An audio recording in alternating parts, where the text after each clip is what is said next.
He stood over my desk with that smug, satisfied look. The night before my dream interview. My portfolio, months of code, designs, late nights, gone. Deleted with a single click. "Women can't code," my father sneered. "Stop embarrassing us." And my mother, as if rehearsed, added, "Tech is for real men, like your brother." They thought they broke me, but what they didn't know was that every line, every project, every sleepless night was already backed up. I should have been shocked, should have crumbled, cried, begged, but I didn't, because betrayal has a sound. And it wasn't the click of that delete button. It was their silence every time I tried to show them what I built. It was the way my brother's average report card got framed, while my wins were treated like accidents. I'd been preparing for this moment all my life. I stared at the blank screen they left me. I didn't panic. I smiled. Because in my world, nothing is ever really lost. I remembered the first time I told them I wanted to code. I was 13, glowing, full of hope. Dad laughed so hard he wiped tears. "Try cooking instead," he said. Mom shook her head. "You'll never compete with men." But I learned anyway, alone, night after night in the dim light of my room. While they slept, I built worlds they could never imagine.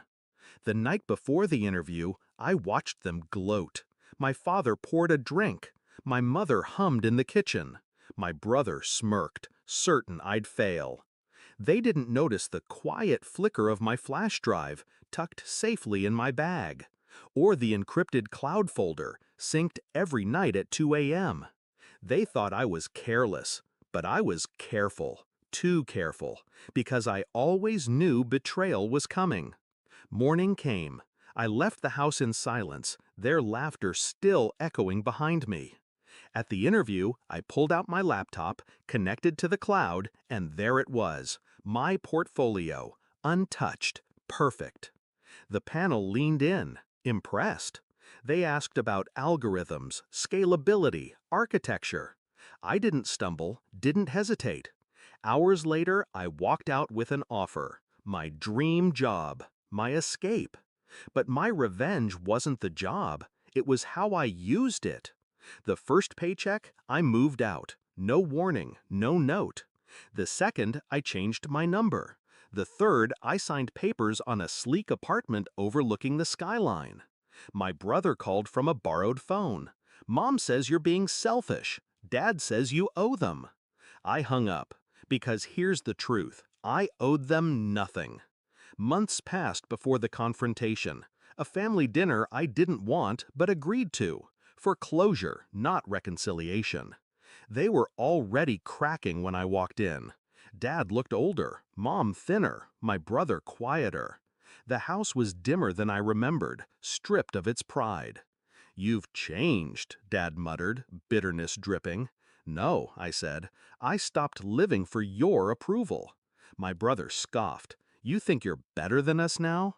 I leaned forward, calm, precise. "No. I think I was always better. You just couldn't stand it." That was the moment. The silence that followed was my victory. The realization dawning in their eyes that I hadn't just survived their sabotage, I'd thrived in spite of it. That every cruel word, every dismissal, every attempt to break me had only sharpened my edge. They wanted me to crawl. Instead, I climbed. I left them that night the same way I left years ago, quietly, decisively, without looking back. They say revenge is served cold, but mine was warm, precise, unfolding in real time as they watched me succeed in a world they swore I didn't belong to. Because in the end, revenge isn't about destroying them. It's about living so far above the life they tried to trap you in that they choke on their own disbelief. He deleted my portfolio, but he couldn't delete my future. And that's the part that kills them most.